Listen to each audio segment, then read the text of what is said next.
नमस्कार दोस्त, मैं मनीष वर्मा। आप सभी का स्वागत है हमारे चैनल पे। आज की इस वीडियो में दोस्त हम बात करने वाले हैं public policy process in India. दोस्त, भारत में लोक नीति की प्रक्रिया, ये हमारा चैप्टर होने वाला है, जो कि दोस्त हमारा फर्स्ट यूनिट का सेकंड चैप्टर है। मैं सबसे पहले आपको ये बुक दिखा देता हूँ ताकि दोस्त आपको टॉपिक समझ में आ जाए। पढ़ने का जा रहे हैं एक बार। देखिए दोस्त, भारत में सार्वजनिक नीति और प्रशासन, public policy and administration in India. दोस्त, अगर फर्स्ट इकाई देखोगे आप तो इसका जो फर्स्ट चैप्टर है पार्ट 1, ये मैं आपको ऑलरेडी करवा दिया। अगर आपने नहीं देखा तो इसको देख लेना, लिंक नीचे डिस्क्रिप्शन बॉक्स के अंदर है। आज हम देखेंगे पार्ट 2, भारत में लोक नीति की प्रक्रिया। दोस्त, इसको इंग्लिश मीडियम में आप यहाँ पे देख सकते हो। ये रहा दोस्त, ये public policy process in India. Basically दोस्त, हम मुद्दा यहाँ पे ये है कि ऐसे कुछ चैप्टर्स हैं जो थोड़े से डिफिकल्ट है समझना, तो उनको मैं अपने वीडियोस के थ्रू समझा रहा हूँ। तो फर्स्ट चैप्टर समझा दिया मैंने आपको, सेकंड चैप्टर में अभी ये फर्स्ट यूनिट का बी पार्ट भी समझा रहा हूँ आज, एंड डिसेंट्रलाइजेशन दोस्त मैंने आपको ऑलरेडी समझा दिया। इसके बाद मैं बजट समझाऊंगा, थोड़ा सा कंसेप्चुअल टॉपिक है ये, तो ये आपके लिए थोड़ा इंपॉर्टेंट हो जाएगा ये। इसके बाद के तो जितने भी टॉपिक्स हैं, जैसे RTI हो गया, लोकपाल हो गया, सिटीजन चार्टर हो गया, ये सब मैंने अपने जो लॉन्ग वीडियो दोस्त में लेकर आया था मैराथन वाली, उसमें मैंने आपको सारा समझा दिया था कि इसमें कैसे कैसे क्वेश्चन आएंगे, आपको लिख कर आता है। तो इजी टॉपिक से मैंने अपने नोट्स के अंदर सब कुछ आपको दे दिया है। अब उसको ईजिली पढ़कर आप ये पेपर अच्छे से निकाल सकते हो। तो चलिए दोस्तों, आज की क्लास को हम स्टार्ट करते हैं। और टॉपिक हमारा जो होने वाला है आज, भारत में लोक नीति की प्रक्रिया। अगर आप दोस्त देखोगे तो चैप्टर का नाम प्रक्रिया है, और प्रक्रिया का मतलब क्या होता है? एक प्रोसेस जिसके थ्रू कोई भी नियम कानून बनाए जाते हैं। तो जैसे मैं आपको टॉपिक्स को बताऊंगा, समझाऊंगा, दोस्त कोशिश करना उसको आप डीपली समझने की, ताकि एग्जाम्स के अंदर आप खुद बना कर लिख कर आ जाओ। देखिए दोस्तों, सबसे पहले जो हमारा इंट्रोडक्शन का पार्ट होता है, पहले वो समझते हैं। पब्लिक पॉलिसी, समाज के अंदर जो एडमिनिस्ट्रेशन है, यानी कि लोक प्रशासन है। लोक प्रशासन मतलब जो सरकारी अधिकारी होते हैं, जो गवर्नमेंट दोस्त ब्यूरोक्रेट्स होते हैं, वो लोगों के लिए कानून बनाते हैं। और ये कानून जब ये इम्प्लीमेंट हो जाता है, उससे पहले दोस्त ये पॉलिसी कहलाता है। तो पॉलिसी जब फाइनली जब इम्प्लीमेंट हो जाता है दोस्त, तो वो पब्लिक पॉलिसी यानी कि एक कानून बन जाता है। तो जनता के लिए समय समय पे अलग अलग मुद्दे उठते रहते हैं, और इस तरीके से जब कानून बनाया जाता है तो उसके बनाने से पहले दोस्त काफ़ी सारे प्रोसीजर फॉलो किए जाते हैं कि जनता की क्या डिमांड है। अब वो डिमांड जब सरकार उसको इम्प्लीमेंट करेगी तो उसका क्या इम्पैक्ट होगा। तो इन सब चीज़ों को हम देखेंगे आज हम पब्लिक पॉलिसी के प्रोसेस के अंदर। दोस्त, ये जो हमारे सब्जेक्ट है एडमिनिस्ट्रेशन का, ये सब्जेक्ट अमेरिका के अंदर वर्ल्ड वॉर सेकंड के बाद पढ़ाना स्टार्ट कर दिया गया था। और अमेरिका से ही दोस्त, ये वेस्टर्न कल्चर से ही, वेस्टर्न कंट्रीज़ के अंदर, और उसके बाद एशियन कंट्रीज़ में ये सब्जेक्ट के रूप में पढ़ाया जाने लग गया। क्योंकि पब्लिक पॉलिसी जरूरी इसीलिए है क्योंकि दोस्त लोगों के लिए समय समय पर हमें शिक्षा के लिए यानी कि एजुकेशन के लिए पॉलिसीज़ बनाना होता है। इकोनॉमिक पॉलिसीज़ यानी कि आर्थिक नीतियाँ बनानी होती है देश का विकास करने के लिए। हमें अपने पर्यावरण को सुरक्षित रखने के लिए हमें एनवायरनमेंट पे पॉलिसीज़ बनानी होती है। हमें समाज के अंदर कोई भी अगर प्रॉब्लम हो रही हो, चाहे दोस्त वो गरीबी के लिए हो या बैकवर्डनेस, जैसे कि दोस्त पिछड़ेपन लोगों को आगे उनको सब्सिडी देने के लिए हो। जैसे दोस्त आज फ्री राशन का एक सरकार पॉलिसी लेकर आ रखी है कोविड के बाद से, ताकि जो अन्न के बिना भी सो जाते हैं बेचारे, उन लोगों को हेल्प दे सके हम। तो फ्री राशन करके भी सरकार उन लोगों की हेल्प कर सकती है जो अभी वास्तव में कोविड के बाद के टाइम पे तो बहुत बड़ा इसका इम्पैक्ट हुआ था कि लोग खाने तक के भी तरस चुके थे। तो सोशल पॉलिसीज़ के तहत सरकार क्या करती है? वेलफेयर पॉलिसी लेकर आती है ताकि जनता का कल्याण किया जा सके। तो टाइम टू टाइम सरकार जनता के मांग के अकॉर्डिंग, जो उस टाइम जनता की नीड चल रही है, उसके अकॉर्डिंग पॉलिसीज़ बनाती है। तो पॉलिसीज़ बनाने भी एक भारत के अंदर, जैसे भारत जैसे देशों के अंदर जो कि अपने आप में डाइवर्सिटी का कंट्री है, यानी कि विविधता है, अलग अलग तरह के दोस्त यहाँ पे लोग रहते हैं, तो लोगों की मांग भी अलग अलग होगी। तो भारत के अंदर दोस्त ज़रूरी ये हो जाता है कि सभी लोगों की मांगों को समझकर, और जब जहाँ पे जो ज़रूरत लगे हमें कि हमें ये इम्प्लीमेंट करना है, तो उनको उस पॉलिसीज़ को बनाने टाइम हमें ये ध्यान रखा जाता है, ताकि कोई भी पॉलिसीज़ बना रहे हो तो सभी कम्युनिटी का ध्यान रखा जाए। डाइवर्सिटी कंट्री के अंदर जहाँ पे विविधता हो, अलग अलग तरीके के लोग हों, अगर एक कम्युनिटी नाराज़ हो गया उससे, तो समाज में दोस्तों असमानता और कह सकते हो कि आंदोलन हो सकते हैं। तो इन सब चीज़ों का ध्यान रखा जाता है। भारत जैसे दोस्त देखो देशों में, जहाँ पे डेवलपिंग कंट्रीज़, जैसे कि जहाँ पे दोस्त गरीबी अभी भी बहुत है, आज भी दोस्त लगभग 35% लोग गरीबी रेखा के नीचे आते हैं। भारत में दोस्तों असमानता ही पाई जाती है, अमीर और गरीब में अंतर भी है। तो इसी चीज़ को चेंज करने के लिए, इसी में परिवर्तन करने के लिए सरकार क्या करती है? पब्लिक पॉलिसीज़ लाती है, ऐसी पॉलिसीज़ बनाती है जिससे कि गरीबी को ख़त्म किया जा सके, या सोसाइटी के अंदर इक्वलिटी लाया जा सके, यानी कि समानता लाया जा सके, असमानता को ख़त्म किया जा सके। तो पॉलिसीज हम इसलिए बनाते हैं। अब दोस्तों आपको एग्जाम्स में पास होना है तो आप अपना एक प्लानिंग बनाओगे, भाई मैं जॉब पे जाता हूँ, मैं सुबह 10 बजे और मैं 7 बजे आ जाता हूँ, तो 7 बजे के बाद मैं 1 घंटा खाना खाऊंगा, 2 घंटे में पढ़ाई करूँगा, 1 घंटे में रिविज़न करूँगा, बस खल्लास, और 1 घंटे में मनी सर्किट वीडियो देखने के लिए टाइम भी निकाल लूँगा। तो आप इस तरीके से सब कुछ एक प्लानिंग बना लोगे। तो इसी प्लानिंग के तहत आप अब अगर दोस्त आपको इसको एग्जीक्यूट करना है तो आप एग्ज़ाम देने जाओगे और पेपर भी आपका बहुत अच्छा जाएगा। वैसे दोस्त अगर गवर्नमेंट को ये देखना है कि अगर पब्लिक के लिए हम कोई वेलफेयर पॉलिसी लेकर आ रहे हैं, मान लो दोस्त सरकार एक ऐसी पॉलिसी लेकर आ रही है जिसके तहत जो गरीबी रेखा के नीचे हैं, है ना, जिनके पास दोस्तों BPL कार्ड है या राशन कार्ड है, और सरकार ऐसे लोगों को फ्री सिलेंडर देना चाहती है, यानी कि जो सिलेंडर में जो सब्सिडी होती है वो सरकार देना चाहती है। तो सरकार ऐसी पॉलिसी जब लेकर आएगी तो इन सब चीज़ों को ध्यान रखा जाएगा कि इसमें प्रोसेस क्या होगा, हम इसको किस तरीके से इम्प्लीमेंट करेंगे, आखिर कौन ऐसे लोग हैं जो ये पॉलिसीज़ को बनाएंगे। तो ये सब जो पॉलिसी होती है दोस्त, इन सभी पॉलिसी का एक ही मकसद होता है, समाज के अंदर सकारात्मक बदलाव लाना, यानी कि पॉजिटिव चेंज करना सोसाइटी के अंदर, ताकि अगर सोसाइटी हमारा अभी डेवलपिंग दिख रहा है तो उसको हम डेवलप कर सकें, जिस चीज़ की संसाधनों की जिसकी कमी है हम उसको पूरा कर सकें। तो मेनली दोस्तों पब्लिक पॉलिसी यानी कि ऐसे कानून बनाना जिससे कि अल्टीमेटली जनता का विकास हो सके, सोसाइटी के अंदर जरूरतों को पूरा किया जा सके। देखिए दोस्तों, importance of understanding the policy process in India. Bharat जैसे देशों के अंदर नीति प्रक्रिया को समझने का महत्व क्या है, पहले हम ये समझते हैं। देखो दोस्तों, सबसे पहले भारत के अंदर अलग अलग टाइम पे अलग अलग लोगों के द्वारा, अलग अलग कम्युनिटी के द्वारा जो मुद्दे उठते रहते हैं, तो यहाँ पे सबसे बड़ी चैलेंजेस ये होती है गवर्नमेंट के पास कि रिसोर्सेज को किस तरीके से डिस्ट्रीब्यूट किया जाए, यानी कि देश के जो संसाधन है उसको किस तरीके से मैनेज किया जाए ताकि उसका डिस्ट्रीब्यूट हम इस तरीके से करें ताकि जो समाज के अंदर जो भी लोग रह रहे हैं वो उन चीज़ों की वजह से संतुष्ट हो सके, सेटिस्फाइड हो सके। अब मान लो दोस्तों भारत के अंदर इतने सारे लोग रहते हैं और इधर के लोग खुश हो जाए, बाकी लोग नाराज़ हो जाए, तो ऐसे में जो नेचुरल रिसोर्सेज हैं या जो भी हमारे पास संसाधन है जो सरकार के हाथ में है और सरकार को बांटना है। अब मान लो सरकार के पास 200 रुपये है और सरकार गरीबों में बांटना चाहती है। अब एक वर्ग को सरकार 50-50 रुपये दे दे, है ना, और एक को दोस्तों 10-15 रुपये ही दे के छोड़ दे, तो ऐसे में वो कम्युनिटी जिसको कम मिला है वो यहाँ पे आवाज़ उठाने लग जाएगा सरकार की तरफ से, सरकार की ओर, कि भाई ऐसा क्यों किया जा रहा है, सोसाइटी के अंदर हमें भी वही दर्जा मिले जो औरों को मिल रहा है। अगर वो एक समान है तो समान के साथ समान व्यवहार करना और असमान के साथ असमान व्यवहार करना ही पब्लिक पॉलिसी का दोस्तों एक पार्ट है। क्यों? क्योंकि मैनेजमेंट बहुत ज़रूरी है अगर हमें पॉलिसी इंप्लीमेंट करना है।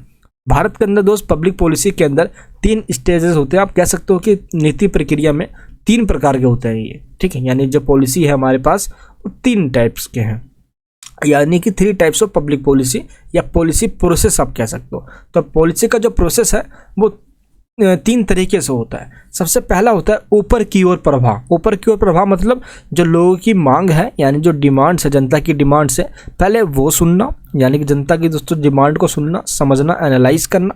उसके बाद सेकंड पॉइंट में आता है नीचे की ओर प्रभाव। नीचे की ओर प्रभाव मतलब सरकार की नीतियाँ, यानी सरकार जो नीतियाँ बनाती है लोगों की मांग आने के बाद। तो यहाँ पे दोस्तों पहले में क्या है, मांग, डिमांड्स।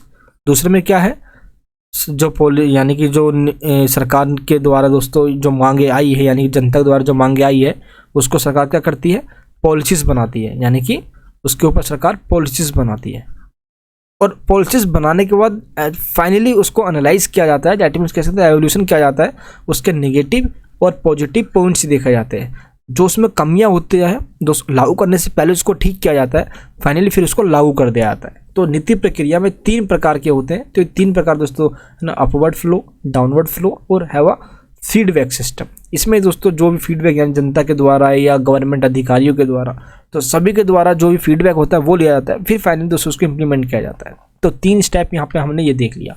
भारत दोस्त जिसके अंदर विकास लाने के लिए लोक नीति का उपयोग बहुत तेज़ी से और बहुत लंबे टाइम से किया जा रहा है। आज से तो हम कर नहीं रहे भाई कानून बनाने का। 1947 जब भारत आज़ाद हुआ था तो इंडिया के टाइम दोस्त उस टाइम सबसे बड़ी चैलेंजेस थी कि किस तरीके से हम भारत के अंदर इकोनॉमिक डेवलपमेंट करें, क्योंकि भारत दोस्त नया कंट्री जो आज़ाद हुआ, अंग्रेजों ने पूरे भारत की इकोनॉमिक सिस्टम को ख़त्म कर दिया था। और दोस्त पार्टीशन के टाइम सबसे बड़ी दिक्कत हमारे पास ये आ गई थी कि हम किस तरीके से अपनी इकोनॉमी को जो कि हमारा कंट्री आपको पता है एग्रीकल्चर वाला, जहाँ पे कृषि पे सब निर्भर हुआ करते थे, तो हम कृषि को ही अगर अच्छे किस्म के बीजों को बढ़ाएं। और सेकंड दोस्त, हमने जब अपनी पॉलिसीज़ बनाई, पंचवर्षीय योजनाएं, देखिएगा दोस्त उस टाइम क्योंकि नया नया कंट्री हमारा आज़ाद हुआ था, तो हमने 1951 में एक हमने पंचवर्षीय योजना बनाई, 5 ईयर प्लान बनाया, ताकि इस प्लान के तहत हम एग्रीकल्चर सेक्टर के अंदर हम और इम्प्रूव करेंगे, अच्छे किस्म के बीज यूज करेंगे। और हमने दोस्त मेन फोकस इस पर किया था अपने इकोनॉमिक सेक्टर के अंदर, ताकि उस टाइम लोगों को रोजगार दे सके। तो ये पंचवर्षीय योजना जो 5 ईयर प्लान है वो एक पॉलिसी है जिसके तहत हमने गोल सेट किया कि हम अपने एग्रीकल्चर सेक्टर के अंदर हम इतना इंप्रूवमेंट कर लेंगे, हम भारत के जीडीपी में इतना ग्रोथ करेंगे, एजुकेशन हेल्थ सेक्टर में इतना काम करेंगे। तो इस तरीके से एक पॉलिसीज बनाई गई। अब दोस्तों जब सेकंड पंचवर्षीय योजना बनाया गया था 1956 के अंदर, दोस्तों इस टाइम जो इकोनॉमिक्स थे वो थे पीसी महालनोबिस के द्वारा बनाया गया। और इन्होंने हैवी इंडस्ट्री पे जोर दिया। हैवी इंडस्ट्री, इनका ये कहना था कि अब हमें जो हैवी इंडस्ट्री है, बड़े बड़े फैक्ट्री कारखाने भारत में खोलने पड़ेंगे अगर हमें डेवलपमेंट को और प्रमोट करना है। तो अब यहाँ पे क्या हुआ, एक ऐसी पॉलिसीज बनाई गई जिसके अंदर एग्रीकल्चर के बजाय हमने इंडस्ट्री पे जोर दिया। तो पॉलिसीज इसलिए बनाई जाती है ताकि हम अपना एक गोल सेट कर सके और एक फिक्स टाइम के अंदर हम उसको अचीव कर सके। तो इस तरीके से पॉलिसीज़ को बनाया जाता है। अब यहाँ पे ये देखते हैं हम, जो नीति प्रक्रिया में 3 प्रमुख तत्व, यानी कि जो भी नीति बना रहा है या जिस भी कंट्री में दोस्त अगर नीति बन रही है तो उसके अंदर 3 एलिमेंट्स होने ज़रूरी हैं। पहला, हमें सबसे पहले प्रॉब्लम को आइडेंटिफाई करना होता है। तो अगर प्रॉब्लम आइडेंटिफाई होगी, हमें पता चल गया कि सोसाइटी में क्या प्रॉब्लम है, तो जो इस प्रॉब्लम को सॉल्व कर रहे हैं, यानी कि मेन प्लेयर्स कह सकते हो दोस्त, वो प्लेयर जो अपना कंट्रीब्यूशन देने वाले हैं, अपना दोस्त पूरा यानी कि टाइम देने वाले हैं इस पॉलिसीज़ को बनाने में। अब इसके अंदर दोस्त हमारी एग्जीक्यूटिव आती है, देश की सरकार, इसके अंदर हमारे सारे ब्यूरोक्रेट्स आते हैं, सेंट्रल और दोस्त स्टेट गवर्नमेंट के अधिकारी आते हैं। वो सभी लोग जो एक सरकारी अधिकारी हैं, जो पब्लिक पॉलिसी मेकर हैं, जो फाइनली पॉलिसी मेकिंग का काम करते हैं। तो जब समस्या यानी कि प्रॉब्लम आइडेंटिफाई हो गया, जब सारे ब्यूरोक्रेट्स लोगों ने इसको एनालाइज कर लिया, देन जाके दोस्तों वो पॉलिसीज बनती है और फाइनली वो इम्प्लीमेंट होती है। तो ये 3 एलिमेंट्स है, प्रॉब्लम, प्लेयर यानी ब्यूरोक्रेट्स एंड पॉलिसीज। तो 3 एलिमेंट्स काफ़ी इंपॉर्टेंट है पॉलिसी किसमें, प्रोसेस के अंदर, यानी नीति प्रक्रिया के अंदर। तो नीति का सबसे पहले दोस्तों विश्लेषण करना बहुत जरूरी होता है, एनालाइज करना। फिर अलग अलग जो एजेंसियां होती है, जैसे कि मैंने आपको बताया एग्जीक्यूटिव, ब्यूरोक्रेट्स हो गए, सभी सेंट्रल और स्टेट के अधिकारी हो गए, उन सबको समस्या को हल करने के लिए दोस्तों दिया जाता है। और फाइनली लास्ट में क्या होता है, एक पॉलिसीज बनती है। तो 3 यहाँ पे प्रोसेस है, ये आपको पता होना चाहिए। नेक्स्ट हमारे पास पॉइंट आ जाता है नीति प्रक्रिया में मुख्य संस्थान और अभिकर्ता। आखिर जब नीति प्रक्रिया दोस्त, अब हम समझने वाले हैं आखिर जो हमारे चैप्टर का नाम क्या था, नीति प्रक्रिया। जो पॉलिसीज का प्रोसेस है उसमें कौन कौन एजेंट्स होते हैं, किनके द्वारा पॉलिसीज को बनाया जाता है। सबसे पहले हम देखते हैं गवर्नमेंट, यानी कि सबसे पहले जो एजेंसी है वो सरकार होती है पॉलिसीज को बनाने में। सरकार के 3 प्रकार हैं, यानी कि there are 3 types of government. कौन को, यानी कि सरकार के दोस्तों आप अंग कह सकते हो, है ना। सरकार के जो मेन अंग हैं वो 3 हैं। वो कौन कौन है, सबसे पहला है दोस्तों कार्यपालिका। कार्यपालिका कौन होता है, कार्यपालिका जो मेनली काम करने वाली होती है, कैरीज आउट लॉस, है ना, यानी कि जो मेनली लॉस को लेकर आती है कि हमें इस चीज़ पे कानून बनाना है। तो कार्यपालिका में दोस्तों कौन कौन होता है, कार्यपालिका में देश के प्रेसिडेंट यानी कि प्राइम मिनिस्टर, राष्ट्रपति और दोस्तों प्राइम मिनिस्टर, ठीक है। प्रेसिडेंट यानी राष्ट्रपति हो गए एंड प्राइम मिनिस्टर यानी कि दोस्तों पीएम हमारे हो गए। एंड इसके बाद प्रधानमंत्री के सारे मंत्री, जिसको हम काउंसिल ऑफ मिनिस्टर कहते हैं, काउंसिल ऑफ मिनिस्टर। तो इस तरीके से दोस्त राष्ट्रपति, प्रधानमंत्री और सभी मंत्री परिषद और जितने भी ब्यूरोक्रेट्स हैं, इन सभी को दोस्तों कार्यपालिका में रखा जाता है, जो मेनली कानून बनाने का काम करते हैं। और कानून ये कहाँ पे बनाएंगे, ये सड़क पे तो बनाएंगे नहीं, किसी घर और गलियों में बैठ के तो बनाएंगे नहीं, ये ऐसी जगह पे बैठ के बनाएंगे जो देश में कानून बनाने की एक संस्था कही जाती है। वो है हमारी, सड़क नहीं मेरे दोस्त, वो है संसद यानी कि विधायिका, लेजिस्लेटिव। तो लेजिस्लेटिव में क्या होता है, मेनली जो पॉलिसी मेकर है वो संसद में बैठते हैं। जैसे दोस्त लोकसभा है या राज्यसभा है हमारी, ये हमारी संसद हो गई। ये हो गया लेजिस्लेटिव, जहाँ पे मेक्स लॉज, जहाँ पे कानून बनते हैं। और अगर यहाँ पे लेजिस्लेटिव में जो कानून दोनों ने मिलके, यानी कि दोस्त एग्जीक्यूटिव और लेजिस्लेटिव दोनों ने जो मिलके कानून बनाए हैं, अब वो कॉन्स्टिट्यूशन के अकॉर्डिंग है या नहीं है। अगर दोस्त वो नेगेटिविटी है उस कानून के अंदर, उस पॉलिसीज़ के अंदर, तो फाइनली ये जांच करता है कौन? जुडिशरी, हमारी सुप्रीम कोर्ट है। इसका मेन काम क्या है? एवल्यूट्स करने का, उसको मूल्यांकन करने का, गलत सही का, और ये देखने का कि वो हमारे देश के संविधान के अनुसार है या नहीं।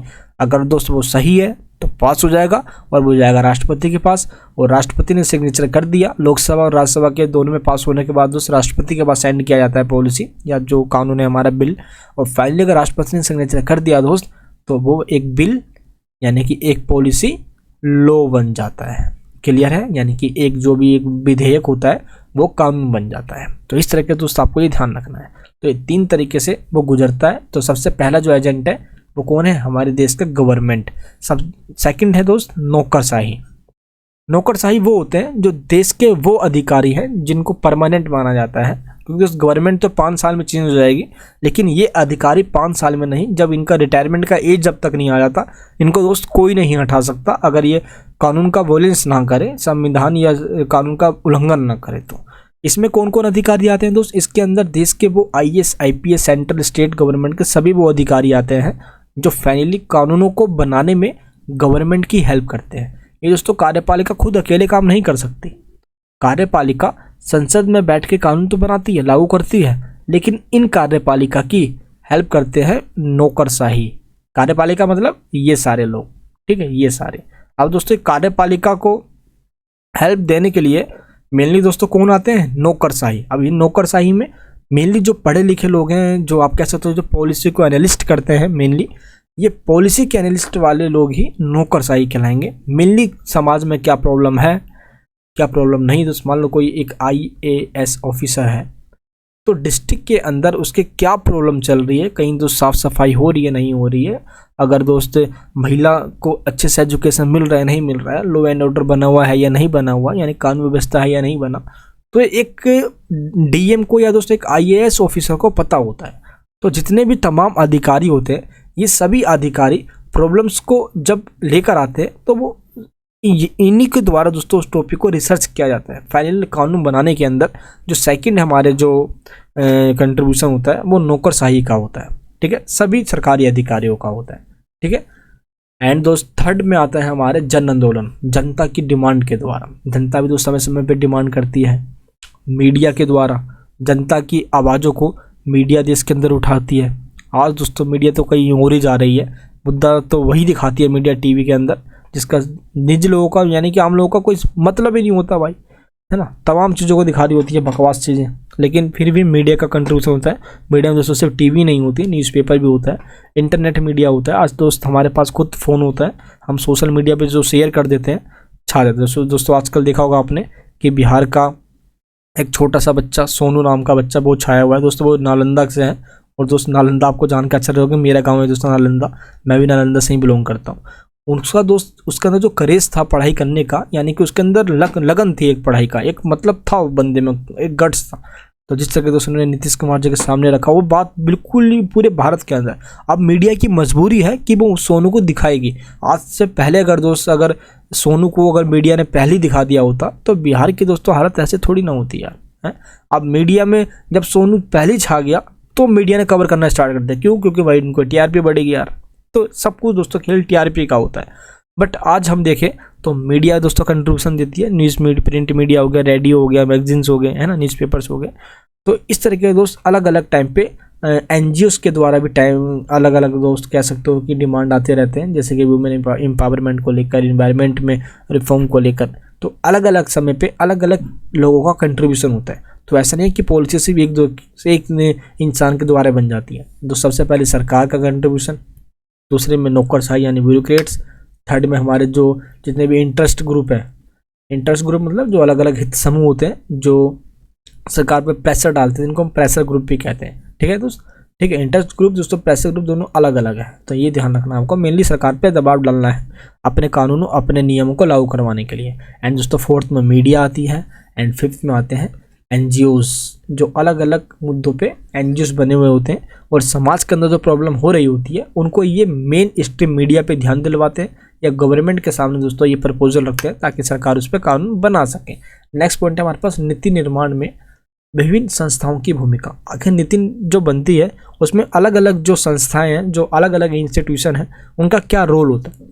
तो सबसे पहले हम देखेंगे कार्यपालिका का क्या भूमिका है। कार्यपालिका में कौन कौन आते हैं मैंने आपको ऑलरेडी बता दिया है। इसमें दोस्तों मेनली जो आते हैं इसके अंदर वो कौन कौन आते हैं, देश के प्रेसिडेंट, देश के पीएम और पीएम के सारे मंत्री, जिसको हम कहते हैं काउंसिल ऑफ मिनिस्टर।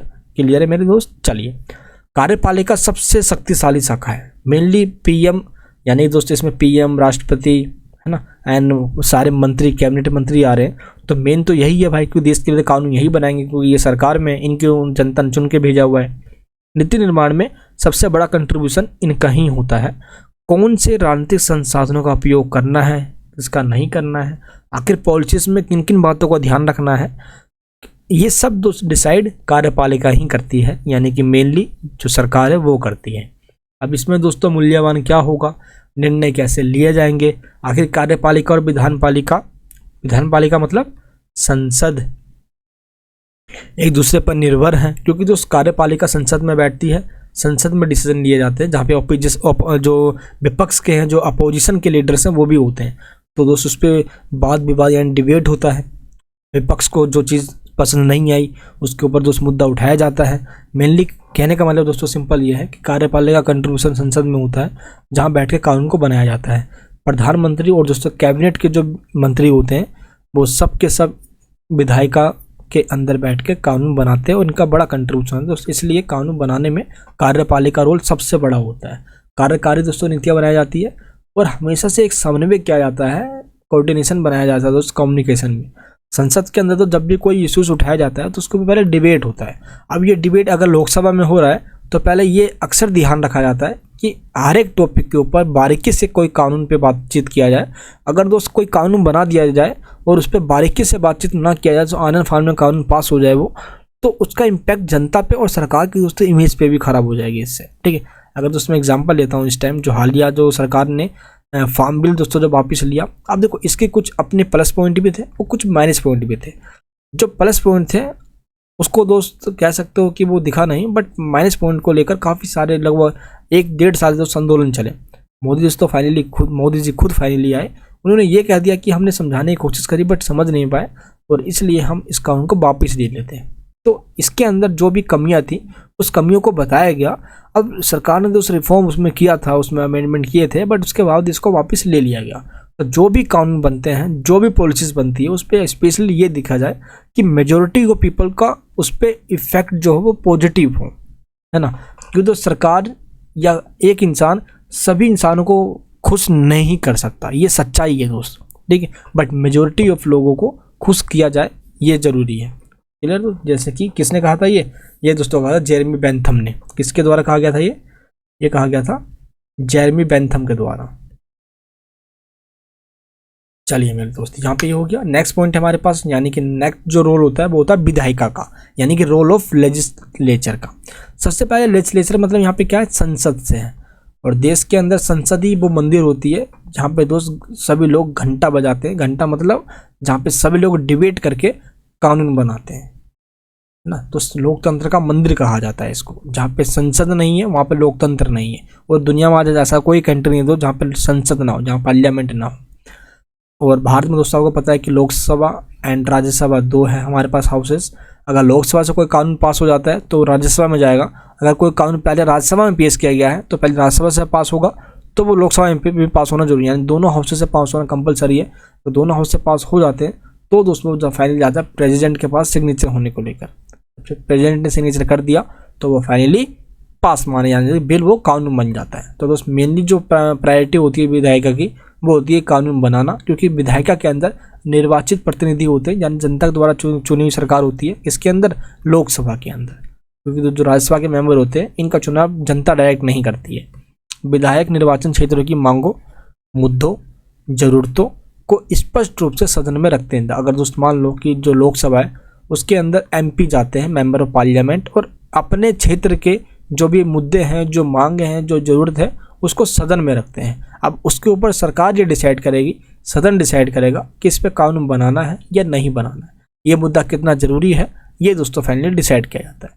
नेक्स्ट हमारे पास संसदीय समिति भी होती है जो ये जांच करती है कि सरकार यानी गवर्नमेंट के द्वारा जो बिल लाया गया है, अब वो बिल अगर उसके अंदर कुछ कमियां हैं या कुछ दोस्त खामियां हैं भी, कुछ अच्छाई है, या उसमें कुछ अभी जांच करना है, या वो एक्चुअली में उस बिल में अगर कुछ चेंज करना है, तो दोस्त इसके लिए अलग अलग पार्लियामेंट्री कमेटीज़ बनी होती है। जैसे कि दोस्त तदर्थ समिति हो गई है ना दोस्त, ये मैंने आपको लेजिस्लेटिव वाले पेपर में आपको पढ़ाया था ये कि काफ़ी सारी कमेटियाँ हैं। स्थायी समिति हो गई, ठीक है। तो अलग अलग समितियों का अलग अलग काम होता है जो पार्लियामेंट्री कमेटीज़ के द्वारा बिलों को जाँच किया जाता है। अगर दोस्तों बिल लोकसभा और राज्यसभा से पास हो गया तो सिंपल पास हो जाता है, बट अगर लोकसभा में बिल आया और सभी विपक्ष के लोगों ने भी डिमांड कर दी कि नहीं, ये बिल पार्लियामेंट्री कमेटी के पास जाना चाहिए ताकि कमेटी जांच करे, इसमें कोई कमी ना हो, ठीक है, कोई चेंजेस करना हो तो वो भी कमेटी बता देती है। तो इस कमेटी में मेनली वही IAS ऑफिसर वगैरह होते हैं हमारे देश के एडमिनिस्ट्रेशन के, ठीक है। तो मेनली दोस्त इसमें संसदीय समिति यानी जो पार्लियामेंट्री कमेटी है उनका भी काफ़ी बड़ा रोल होता है, क्योंकि इनका काम होता है जाँच करने का, ठीक है। उसके बाद दोस्तों फाइनली जब लोकसभा राज्यसभा से पास हो जाता है तो वो राष्ट्रपति की सहमति के लिए जाता है सिग्नेचर करने के लिए, और कार्यपालिका इन नीतियों को फाइनली लागू करवाने में सफल हो जाती है। तो मेन दोस्तों जो होता है वो सदन के अंदर लाया जाता है, जनता की डिमांड को दोनों हाउस से पास होने के बाद राष्ट्रपति के पास लेकर जाया जाता है, सिग्नेचर हो गया, कानून पास हो जाता है। न्यायपालिका दोस्तों क्या भूमिका होती है? न्यायपालिका का भूमिका दोस्तों ये होती है, अगर जो भी पार्लियामेंट के द्वारा कानून बनाया गया है, अब वो कानून कॉन्स्टिट्यूशन के अकॉर्डिंग, देश के संविधान के अकॉर्डिंग है या नहीं, ये जांच करना। अगर कॉन्स्टिट्यूशन के अकॉर्डिंग नहीं होगा तो सुप्रीम कोर्ट यानी कि देश की जो जुडिशरी है उसको वहीं पे ख़त्म कर देगी, उस कानून को रद्द कर देगी। दोस्तों इसको कहा जाता है न्यायिक सक्रियतावाद, दोस्तों जुडिशियल रिव्यू कहा जाता है। इसको क्या कहा जाता है? न्यायिक समीक्षा भी कहते हैं इसको, ठीक है। न्यायिक समीक्षा यानी कि जुडिशियल रिव्यू कहा जाता है, जो संविधान के अकॉर्डिंग नहीं है उसको ख़त्म कर दिया जाएगा। तो ये सुप्रीम कोर्ट के पास यानी कि इसकी जुडिशरी के पास अधिकार होता है। नेक्स्ट पॉइंट क्या है? लक्ष्मीकांत के अनुसार देखो, संवैधानिकता पर निर्णय लेने की जो न्यायपालिका की शक्ति है ये सबसे ऊपर है। अगर देश में सुप्रीम कोर्ट या तो जुडिशरी ना हो तो कोई भी कानून हो उसकी व्याख्या कौन करेगा? आखिर कौन बताएगा कि सरकार क्या कर रही है, सही कर रही है, नहीं कर रही है दोस्त? क्योंकि देश के अंदर जो सुप्रीम कोर्ट की आदेश होती है दोस्त, वो भी एक कानून माना जाता है, उस कानून का कोई उल्लंघन नहीं कर सकता। तो टाइम टू टाइम गवर्नमेंट को अलग अलग दोस्तों सजेशन देना या एडवाइजरी देना सुप्रीम कोर्ट का दोस्त एक बहुत बड़ा कंट्रीब्यूशन होता है ये। तो कानूनों की उपयोगिता पर सवाल उठाने की जो शक्ति किसी को भी नहीं होती दोस्त, क्योंकि अगर देखा जाए भारत के अंदर कानून से ऊपर कोई भी नहीं है, संविधान से ऊपर कोई भी नहीं है। विधायी अधिनियमों की दोस्त समीक्षा करने की से पहले यानी कि दोस्त मान लो कि राष्ट्रपति के पास कोई बिल देने से पहले फाइनली सिग्नेचर करने के लिए उससे पहले ही दोस्त उस पर समीक्षा कर ली जाती है कि उस बिल का क्या इम्पैक्ट होगा, उसका एवोल्यूशन कर लिया जाता है, फाइनली उसको एनालाइज कर लिया जाता है। उसके बाद दोस्तों न्यायिक सक्रियता के लिए सुप्रीम कोर्ट के अंदर मुद्दा जाता है, फाइनली वो संविधान के अकॉर्डिंग है या नहीं।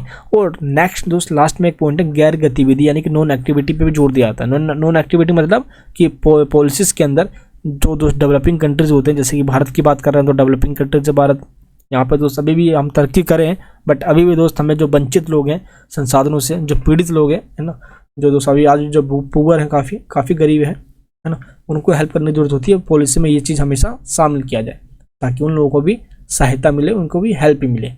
नौकरशाही की भूमिका क्या है? Role of bureaucracy.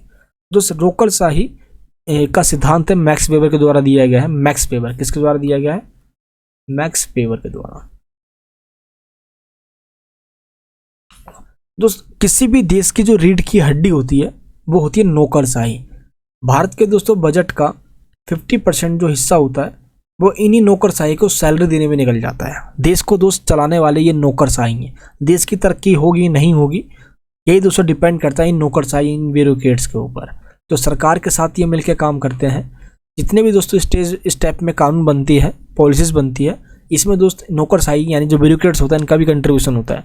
Social economy problems को ये सॉल्व करने में गवर्नमेंट की हेल्प करते हैं, और कोई भी दोस्तों पॉलिसी बना है उसको इम्प्लीमेंट करवाने में, उसको एवोल्यूट करने में सबसे बड़ा कंट्रीब्यूशन नौकरशाही का ही होता है। एक दोस्त एक लाइन कही जाती है इंडियन सोसाइटी के अंदर कि नेताओं का काम तो सिर्फ थप्पा लगाना होता है, मेन काम जो कानून बनाते हैं वो तो IAS ऑफिसर बनाते हैं यानी कि नौकरशाही बनाते हैं। तो ये दोस्त काफ़ी फेमस है भारत में। देखो नियंत्रित को सुनिश्चित किया करते हैं, यानी कि अगर देखा जाए तो जो नौकरशाही है दोस्त कभी कभार कार्यपालिका उसके ऊपर नियंत्रण कर लेती है, अपना कंट्रोल बना लेती है और कार्यपालिका के अकॉर्डिंग नौकरशाही यानी कि जो एग्जीक्यूटिव है अगर उसके अकॉर्डिंग दोस्तों ब्यूरोक्रेसी काम करने लग जाए तो देश के अंदर स्वतंत्रता यानी जो डेमोक्रेसी वो खतरे में आ जाएगी।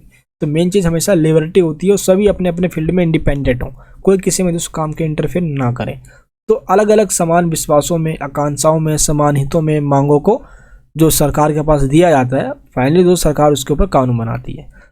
एक समाज के अंदर दोस्त इंटरेस्ट ग्रुप्स भी होते हैं, यानी कि अलग अलग हित समूह होते हैं। हित मतलब जो लोगों की ज़रूरतों को एक समूह बनाकर आपस में मिला लेते हैं और ये समूह जनता की आवाज़ों को सरकार के पास लेकर जाते हैं। तो इंटरेस्ट ग्रुप का दोस्तों जो मेन काम होता है वो होता है समाज में जागरूकता फैलाना, अवेयरनेस स्प्रेड करना दोस्त, ताकि समाज में पहले लोगों को अपने अधिकार के बारे में पता चल सके। दोस्त यहाँ पे एंडरसन के अनुसार, जो कि 1979 में उन्होंने कहा था, क्या कहा था कि हित समूह एक हित अभिव्यक्ति का कार्य होते हैं। यानी कि जो हित समूह यानी जो इंटरेस्ट ग्रुप होते हैं वो किसी एक पर्टिकुलर कम्युनिटी की आवाज़ों को, है ना, उनके थॉट्स को, उनकी नीड्स को एक्सप्रेशन करने का सबसे बड़ा साधन होते हैं, यानी कि मीन्स ऑफ एक्सप्रेशन कह सकते हो आप। कौन? Interest group. ठीक है, मेन उद्देश्य इनका काम क्या होता है? जनता की मांगों को उठाना, लोगों को इन्फॉर्मेशन प्रोवाइड करवाना, लोगों को दोस्तों आपस में ऑर्गेनाइज रखना। ऑर्गेनाइज मतलब संगठित, इकट्ठा, यूनिटी बना कर रखना, और दोस्त लोगों में अवेयरनेस स्प्रेड करना। दोस्त इस तरीके से जानकारी प्रदान करना, हित समूह जनता में संगठित करना और आपस में मतलब कह सकते हो कि जागरूकता और पैरवी करना, ताकि जो लोगों की डिमांड है वो सरकार तक पहुंच पाए। नेक्स्ट पॉइंट है हमारे पास नीति चक्र आखिर क्या होती है। नीति चक्र का मतलब है आखिर वो कौन सी स्टेज है, वो कौन सी स्टेप है जिनसे पॉलिसी मेकिंग होकर गुजरती है। यानी कि अगर हमें कानून बनाना है तो हमें पहले कौन सा स्टेप अपनाना होगा, दूसरा कौन सा, तीसरा कौन सा, चौथा कौन सा, पांचवा कौन सा। यानी कि इस तरीके से कह सकते हो कि नीति चक्र का मतलब होता है, पॉलिसी साइकिल का मतलब होता है आखिर कौन से साइकिल से होते हुए एक पॉलिसीज बनते टाइम होकर गुजरती है, यानी कि किन किन रास्तों से, किन किन स्टेप से वो होकर गुजरती है। जैसे कि दोस्तों हम गेम खेलते हैं तो पहले हम लेवल 1 में होते हैं, है ना। अगर दोस्तों मर गए तो भाई यहीं लेवल 1 में मर जाएंगे, बाहर गेम से बाहर हो जाएंगे। जीत गए तो लेवल 2 में जाएंगे, लेवल 3 में जाएंगे, लेवल 4 में जाएंगे। वैसे दोस्तों कानून भी है, अगर कोई कानून लेवल 1 में पास हो जाता है, लोकसभा में पास हो जाता है, अगर दोस्तों वो राज्यसभा में आता है सेकंड लेवल में और वहाँ से रिजेक्ट हो गया तो वो कानून नहीं बन पाएगा। इसलिए मेन यहाँ पे ये होता है कि लोकसभा राज्यसभा दोनों में ही पास हो कानून, और इसके अलग अलग स्टेप होते हैं, अलग अलग स्टेजेस वाइज से ये चलता रहता है। यहाँ पर जो थॉमस डाई का कहना है कि नीति निर्माण एक एकल घटना के बजाय एक सतत प्रक्रिया है।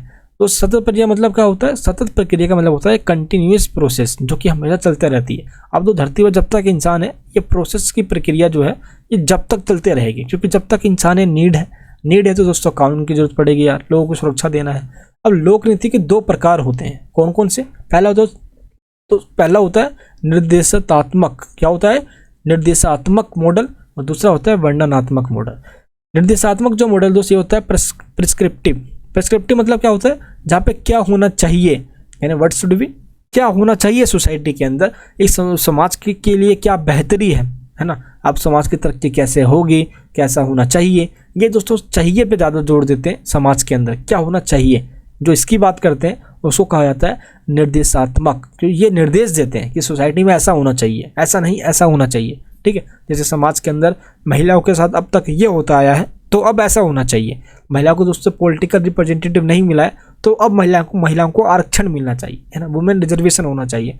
तो इस तरीके से ऐसे मुद्दों पे ये बात करते हैं। नेक्स्ट जो है मॉड्यूल वो है वर्णनात्मक मॉड्यूल, यानी कि ये बात करते हैं दोस्तों डिस्क्रिप्टिव वे में। डिस्क्रिप्टिव मतलब जो आज चल रहा है, डेट मीन्स क्या हो रहा है, क्या है उस पर बात करो, क्या हो गया उस पर बात मत करो, और क्या होने वाला है इन फ्यूचर में वो उस पर बात मत करो। ये सिंपल बोलते हैं, चीज़ों को वर्णन करो। आज जो दिख रहा है, कोई भी कानून बनाना है तो उसको बताओ, उसके बाद डिसीजन लो, देन उसको लागू करो। तो ये प्रैक्टिकल चीज़ पे बात करते हैं, और ये दोस्तों कह सकते हो कि इमेजिनरी है ना, जहाँ जिसमें इमेजिनेशन की भी बात करते हैं। इमेजिनरी कह सकते हो इनको, और जो इसको प्रैक्टिकली कह सकते हो आप। क्लियर है? तो ये चीज़ हो गया, हमारे 2 मॉड्यूल हो गए। और साइकिल जो है, पॉलिसी का जो साइकिल है ना, पॉलिसी प्रोसेस का जो साइकिल है, वो दोस्त इंग्लिश मीडियम वाले बच्चे देख लीजिए आप। इस तरीके से आपको एग्जाम में बनाना है अगर क्वेश्चन आता है तो। सबसे पहले एवोल्यूशन किया जाता है, सही है गलत है ये देखा जाता है। फिर पॉलिसी मेंटेनेंस में यानी कि पॉलिसीज को बनाया जाता है, एजेंडा को सेट कर लिया जाता है, पॉलिसी को फॉर्मुलेट किया जाता है और इसको लेजिटिमेट यानी कि उसके ऊपर वैधता मिल जाती है, उसको इम्प्लीमेंट फाइनली करवाया जाता है। लेजिटिमेट मतलब क्या होता है, उसको एक लीगली डिक्लेयर किया जाता है कानून को पास करवा के दोनों हाउसेस से, और दोस्तों फाइनली राष्ट्रपति के पास भेजा जाता है इम्प्लीमेंटेशन के लिए और वो कानून बन जाता है। इसको दोस्तों आप इस तरीके से देख सकते हो, प्रॉब्लम को आइडेंटिफाई करना, उसके बाद पॉलिसी को फॉर्मुलेट करना, लेजिटिमेट यानी कि हाउसेस से उसको इम्प्लीमेंट सहमति लेना, मेजोरिटी से पास करवाना, उसके बाद उसको इम्प्लीमेंट करवाने के लिए राष्ट्रपति के पास सिग्नेचर करवाने के लिए भेज देना। अब दोस्तों वो लागू हो जाती है तो फाइनली दोस्तों उसको एवेल्यूट करना कि उसका इम्पैक्ट कैसे पड़ा है, जनता दोस्तों उससे खुश है या नहीं है।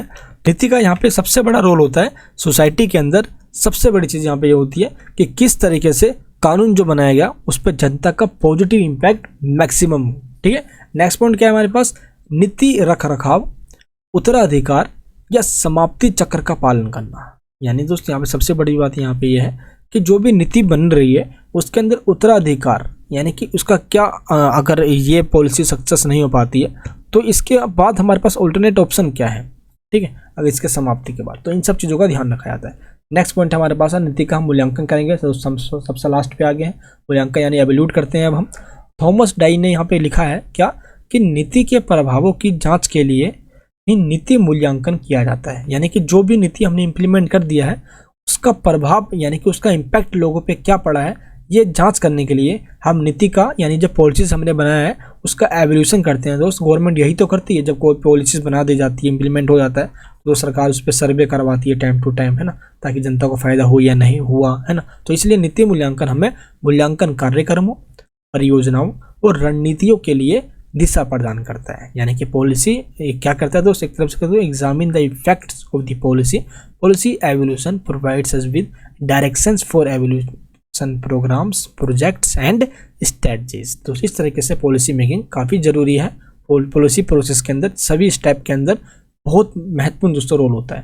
नेक्स्ट क्या है दोस्त, CDC के अनुसार नीति मूल्यांकन नीति की सामग्री जो उसमें लगने वाली है, क्रियान्वयन या प्रभाव की जांच करने के लिए मूल्यांकन सिद्धांतों और विधियों को लागू किया जाता है। यानी कि दोस्त जब कानून बना रहे हैं उसके अंदर तो जिस प्रिंसिपल्स को हमने इसमें फॉलो किया है, जिस मेथड्स को दोस्त हमने फॉलो किया है, उस पर एग्जामिन करना कंटेंट जो हमारे पॉलिसीज के अंदर है, फिर जाकर उसको फाइनली इम्प्लीमेंट करना, उसके इफेक्ट्स देखना कि पॉलिसी जो हमने इम्प्लीमेंट किया है उसका क्या इफेक्ट पड़ने वाला है।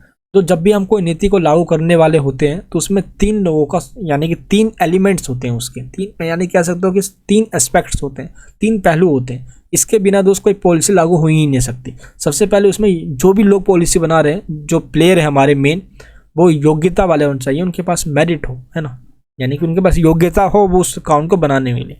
अब दोस्त कोई भी ऐसा कानून बना रहे हैं हम जिसके लिए हमें कानून के ज्ञाता की जरूरत पड़ेगी। अब दोस्त उसको बना कोई डॉक्टर कोई इंजीनियर रहा है तो वहाँ पे काम कैसे बनेगा, तो जिसका वो काम है वो उसी को साझे, कहते हैं ना, वही वाली बात है यहाँ पे। नेक्स्ट दोस्तों मूल्य, हमें वर्थ होनी चाहिए वो, यानी उसका बेनिफिशियल लोगों पे ज़्यादा होना चाहिए।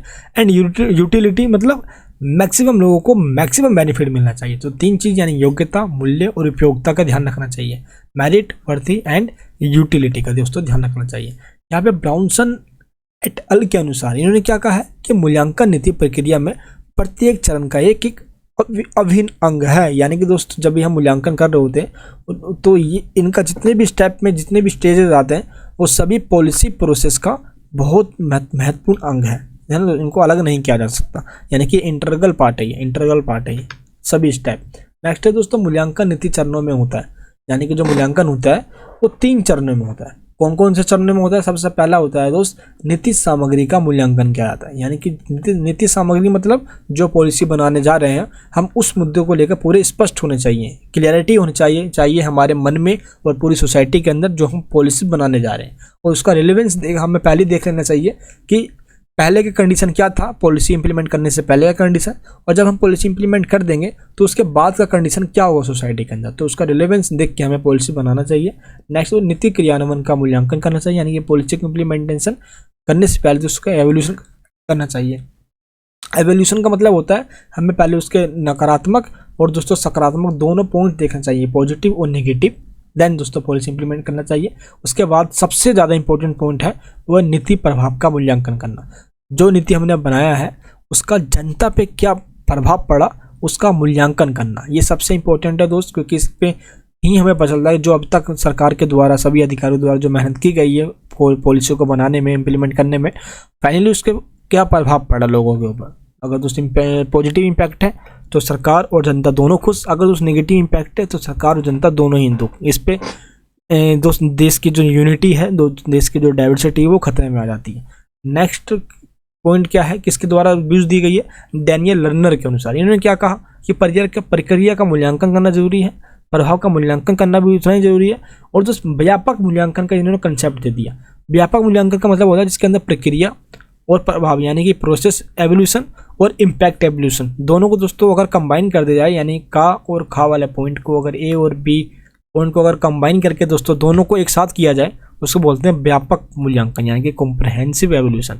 इसके अंदर प्रोसेस एवोल्यूशन भी होगा और इम्पैक्ट एवोल्यूशन भी होगा, यानी कि प्रक्रिया मूल्यांकन भी और प्रभाव का भी मूल्यांकन किया जाएगा व्यापक मूल्यांकन के अंदर यानी कॉम्प्रहेंसिव एवोल्यूशन के अंदर। दोस्त इस तरीके से कहा जा सकता है कि जब भी कोई भी पॉलिसीज बनाई जा रही हो उसके अंदर विशेष रूप से जनता की उन मांगों का ध्यान रखा जाए जो समाज में अभी बहुत ज़्यादा जरूरी है और उसका फ़ायदा समाज के मैक्सिमम लोग यानी कि अधिकतम लोगों को उसका फ़ायदा मिलना चाहिए। दोस्त अगर आप चैनल पर नए हो तो प्लीज़ सब्सक्राइब कीजिए। जो मैंने आपको अभी पढ़ाया है स्लाइड्स के अंदर, इस स्लाइड्स के लिंक दोस्त मैंने नीचे वीडियो डिस्क्रिप्शन बॉक्स में दे दिया, आप उसको डाउनलोड कर लीजिए। आप नए हो तो अपने दोस्तों को भी बताइए ताकि चैनल पे ऐसे वीडियोस आए और आप सभी इसका फ़ायदा उठा पाए। मैं मिलूंगा दोस्त आपसे नेक्स्ट वीडियो के अंदर। अपना प्यार आप यूँ बनाए रखना। थैंक यू सो मच इस वीडियो को देखने के लिए। जय हिंद, जय भारत।